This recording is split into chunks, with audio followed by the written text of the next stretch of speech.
Hello friends, स्वागत है एक नई वीडियो में। अगर आपके पास भी Oppo A5 5G है और आपको भी नोटिफिकेशन स्टेटस बार में मोबाइल डेटा आइकन नहीं दिख रहा है तो कैसे आप इस प्रॉब्लम को फिक्स कर सकते हैं।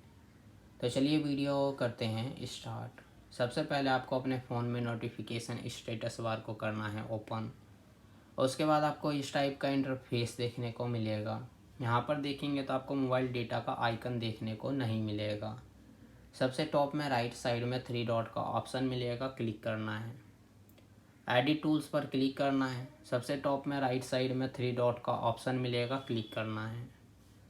रीसेट पर क्लिक करेंगे और बैक चले जाएंगे। अब नोटिफिकेशन स्टेटस बार में देखेंगे तो आपको मोबाइल डेटा का आइकन देखने को मिल जाएगा। तो आप इसी तरह से इस प्रॉब्लम को फिक्स कर सकते हैं। तो आज के वीडियो में बस इतना ही।